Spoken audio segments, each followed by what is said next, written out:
Wabarakatuh. Kembali hari ini kita ngaji kitab Melayu Al-Bahjatul Mardiyah fil Akhlaqid Diniyah yang diterjemah dari kitab bahasa Arab oleh Haji Muhammad Sarni bin Haji Jarmani bin Haji Muhammad Siddiq Al-Alabi. Hari ini kita masuk ke pembahasan yang ke-23, Izzatun Nafs. Kemarin kita sudah menyelesaikan pembahasan soal tawadu. Bismillahirrahmanirrahim. Alhamdulillahi rabbil alamin. Wassalatu wassalamu ala sayyidina wa nabiyina Muhammadin wa alihi wa ashabihi ajma'in. Qala al-muallif rahimahullah ta'ala wa nafa'ana bi ulumihi wa bi ulumi aslafihi fid dharaini. Amin. Izzatun nafs, kemuliaan diri. Firman Allah Subhanahu wa taala di dalam Al-Qur'an, A'udzu billahi minasyaitonir rajim. Walillahil 'izzatu walirasulihi walil mu'minin. Kemuliaan itu adalah kepunyaan Allah dan Rasulnya, dan bagi orang-orang yang beriman. Telah disebutkan bahwasanya semua makhluk itu hina. Dalam pembahasan sebelumnya sudah disebutkan bahwa semua manusia itu atau semua makhluk itu pada dasarnya lemah, hina di sisi Allah, di hadapan Allah, dan rendah, melainkan orang yang dimuliakan Tuhan atau dimuliakan oleh Allah dan diangkat derajatnya. Jadi manusia itu pada dasarnya lemah, tapi kemudian beberapa orang atau ada orang-orang yang dipilih Allah untuk dimuliakannya di sisi manusia lainnya. Seperti kata Allah, Inna Allah astafa Ibrahim wa Nuhan wa Ibrahim, dan seterusnya. Allah memilih Ibrahim, Musa, Nuh, dan seterusnya. Lebih-lebih Nabi kita Muhammad sallallahu alaihi wasallam untuk diangkatnya namanya, sebutannya di sisi Allah. Jadi Allah lah yang maha meninggikan. Maka kita selaku orang yang beriman hendaklah mengetahui ukuran diri serta mengusahakan sifat-sifat kemuliaan dan kepujian. Jadi selayaknya, sepantasnya setiap orang itu tahu ukuran dirinya, tahu dirinya, tahu kemampuannya, tahu potensi dirinya, tahu kebisaannya, tahu kelemahannya juga, dan kemudian ia selalu berharap atau punya cita-cita lah untuk mulia, untuk memahami sifat-sifat mulia dan sifat-sifat yang terpuji. Pribadi yang luhur sebagai menyempurnakan sifat muruah. Pribadi sifat-sifat kemuliaan dan kepujian.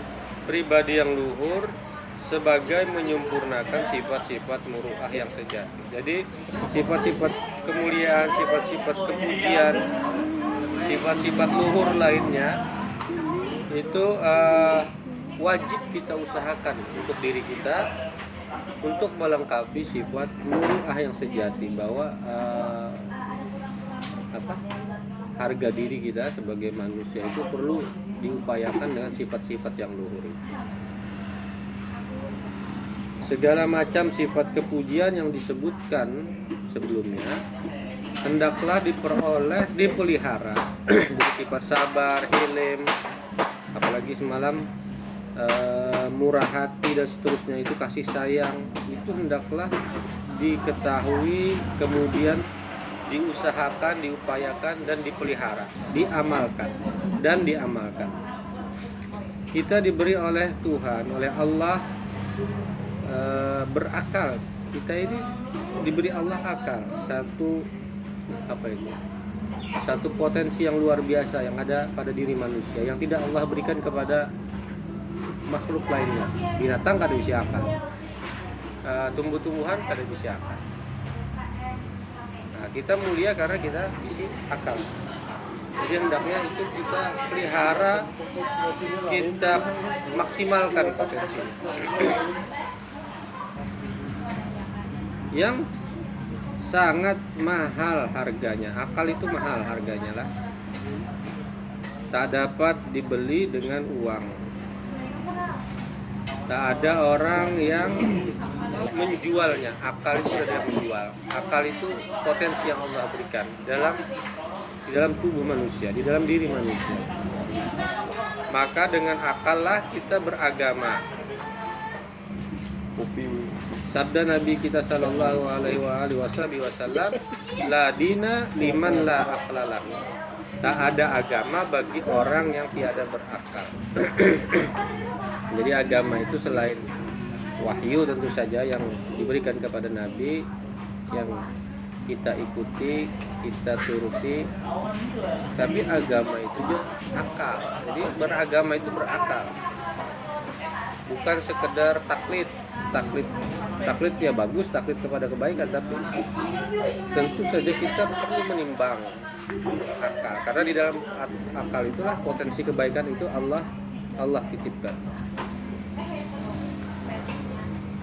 Dan dengan akal pula kita sempurnakan ilmu pengetahuan yang sangat bermanfaat bagi keselamatan hidup dalam dunia dan di akhirat. Bersyukurlah kita kepada yang memberinya, bersyukur kita kepada Allah. Setelah kita menerangkan sifat-sifat kemuliaan dan kepujian, kita sudah membicarakan beberapa sifat-sifat yang mulia dan yang terpuji, yang semestinya hendaklah diusahakan dan diamalkan. Ya, mudah-mudahan kita bisa mengamalkannya. Kita diperintah melatih diri dan membentuk jiwa supaya bersifat kemuliaan dan ketinggian. Tetapi sangat dilarang berperasaan mulia dan tinggi, seperti telah disebutkan. Maka di sini akan dibentangkan pula sifat-sifat kerusakan hati dan kecelaan yang sangat membahayakan, yang sewajarnya hendaklah dihindari dan ditinggalkan oleh tiap-tiap orang Islam.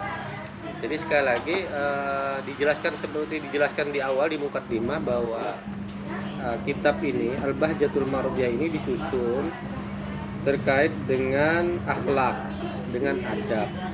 Dan dijelaskan juga oleh mu'allif di awal bahwa yang dibicarakan di dalam persoalan akhlak itu pertama adalah sifat-sifat yang mulia, sifat-sifat yang terpuji, sifat-sifat yang luhur untuk kita kita amalkan, kita pelihara di dalam diri kita. Dan kemudian kata mu'allif di awal kan juga disebutkan bahwa senantinya akan dijelaskan sifat-sifat kerusakan. Untuk apa?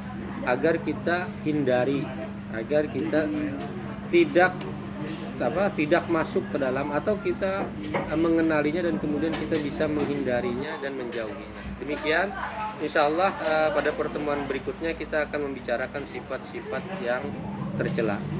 Mudah-mudahan bermanfaat dan bisa diamalkan. Wassalamualaikum warahmatullahi wabarakatuh. Waalaikumsalam.